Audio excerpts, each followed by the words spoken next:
everyone, and welcome back.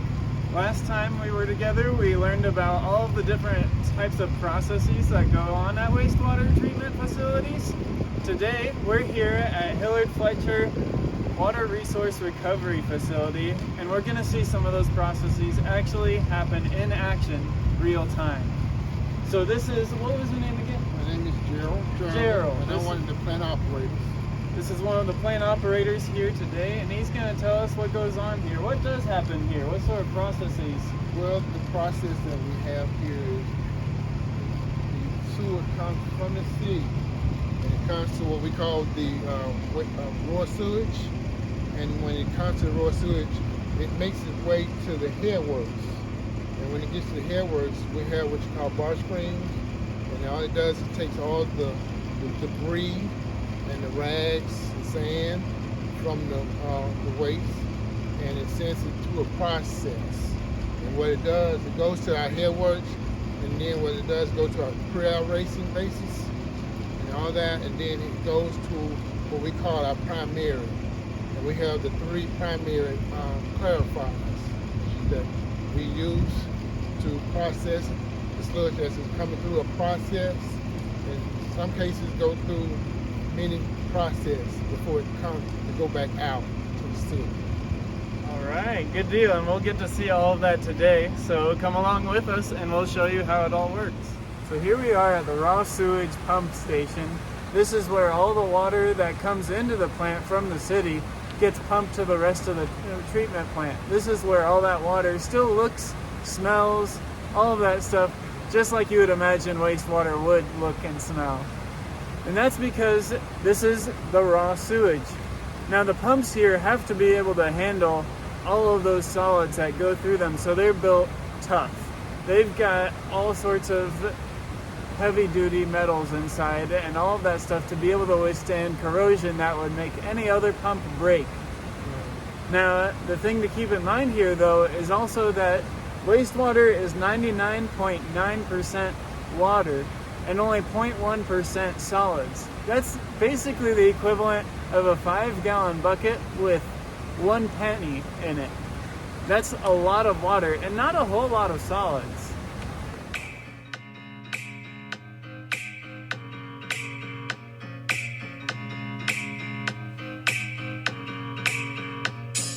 We are at the bar streams. This is another part of what's called pre-treatment.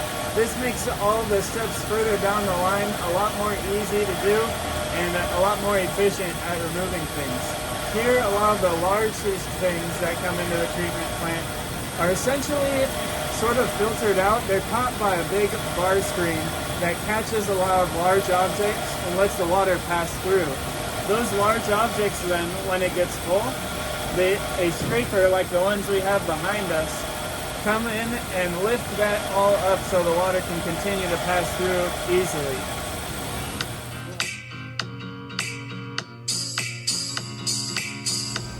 So here we are at the grit chamber. This is again part of pre-treatment. Here is where a lot of fine solids that are still decently large, like sand, silt, and other small particles, are removed from the water so that things like clarifiers and aeration basins later on can work more effectively. Now here we have what's called a grit chamber. We talked about in our last video that there are 3 types of them. There's aeration grit chambers, there's vortex grit chambers, and there's sedimentation grit chambers. Now Gerald, what kind of grit chamber is this? What is the pipette system? Where all the grit comes and it drops all the sand, and what it does is this chopper, it goes down into the truck, and when it fills up, it goes to the landfill. So sometimes you have excess grit and sand that come bypass, and so it comes through the grit system and it drops into the truck. Good deal. So like Gerald said, this process just spins all of that grit out of the water, right. So it makes it a lot easier on later processes down the line.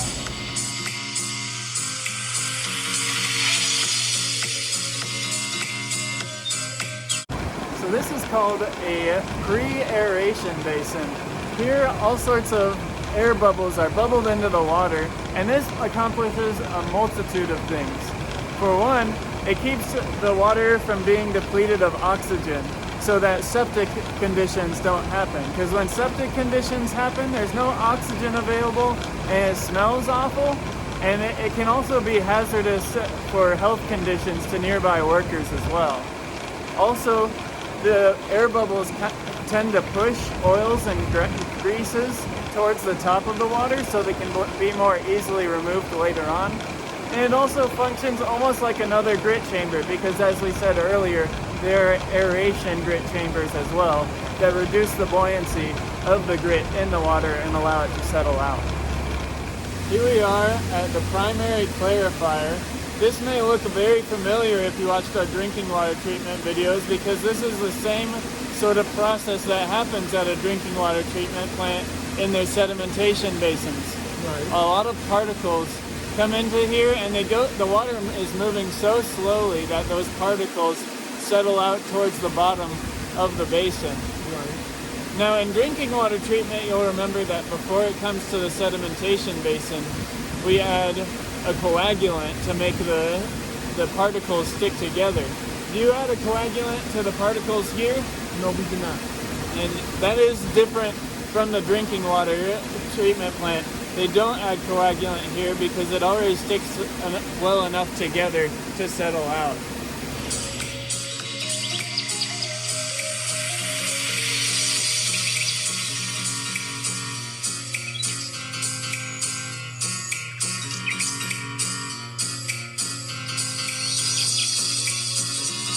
Here we are at the splitter box.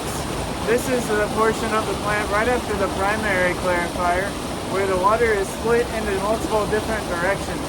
This happens because it flows through multiple pathways usually over cutouts in the wall called weirs. The water flows over the weir, and depending on how wide the weir, more water can flow over. So if you want more water to go to one part of the plant than the other, more water will go to the weir with the wider area. Now here also you'll notice that a lot of the water behind us is bubbling up because something is being bubbled into it. Now you were talking about, what is that? Yeah, well, what it does, it has the air bubble. We want to make sure there's air bubbling up right here, and then too, you want the flow to be normal. And so here is where the operators collect samples to run in the lab. Right. Because this is also in the splitter boxes where they put the return activated sludge, and that's some of the secondary biological material that we'll look at later gets returned here to keep the aerators nice and fresh. So as you'll see over here, the water is a nice chocolatey brown, which indicates the presence of that returned activated sludge, which is the kind of thing we want to see in our splitter box. That's right, that's true. We want to see that color, brown, in that return.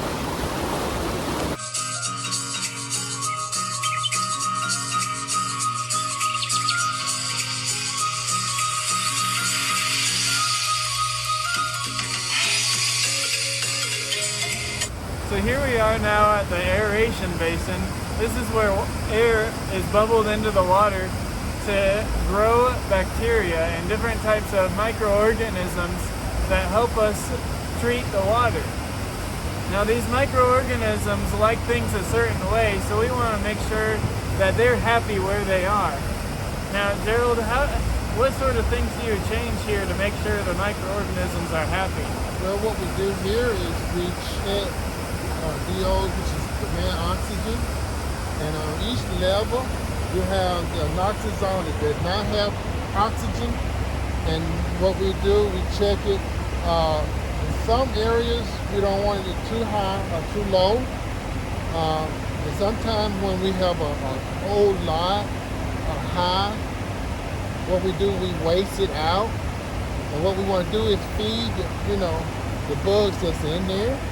And sometimes when they're old, we kind of like send those out and start up a fresh bugs in the oxygen or aeration basis. So it's all a system of balances. You want to make sure the microbes are getting enough air, like Gerald said, and make sure that the return activated sludge is enough to keep these microbes in a good population where there's not too many and not too little of them. So you may be thinking, are we back at the primary clarifiers?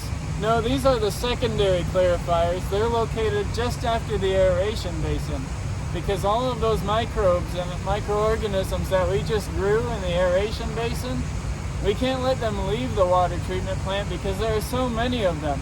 So again, we have to let them settle out of the water by slowing the water down and letting all those microbes settle to the bottom where they can be collected and either be sent to the splitter box as returned activated sludge or wasted as waste activated sludge to solids handling, which we'll cover later.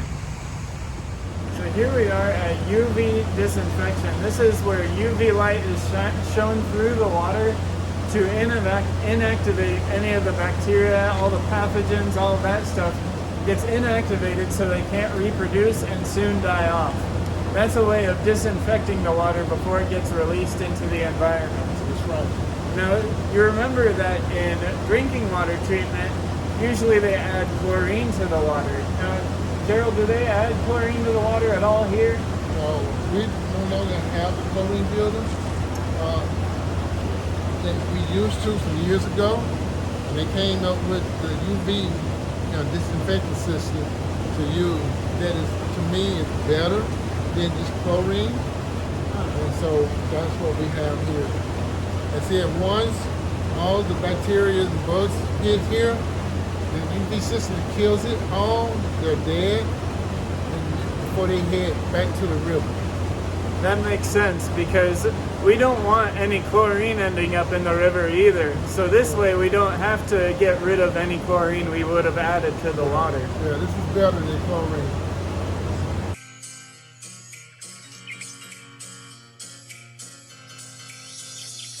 And what about all the settled solids and waste activated sludge from the primary and secondary clarifiers? It goes to solids handling. Here at the Fletcher Water Resource Recovery Plant, solids handling involves a gravity belt thickener, an anaerobic digester, and a subsequent holding tank, and a belt filter press. In the gravity belt thickener, the sludge slurry from the secondary clarifier is carried by a semi-permeable conveyor belt. The conveyor belt acts as a filter, keeping the microbial biomass on top while water filters through the belt. This is to concentrate the solids and remove the water. Once the sludge is thickened, it is combined with the settled solids from the primary clarifier and sent to the anaerobic digester. Here, microbes thrive in environments with no oxygen and metabolize the sludge from the clarifiers. Everything that exits is sent to a holding tank.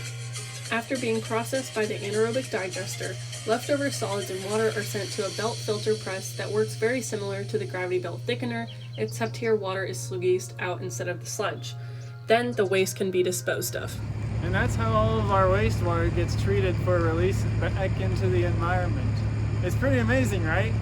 Now, one public service announcement: don't ever flush anything except toilet paper and pee and poop down the toilet. Don't flush flushable wipes, don't flush expired pills, don't flush anything other than those things down the toilet, because those cause all sorts of headaches at the wastewater plant. They're not good for water treatment plants.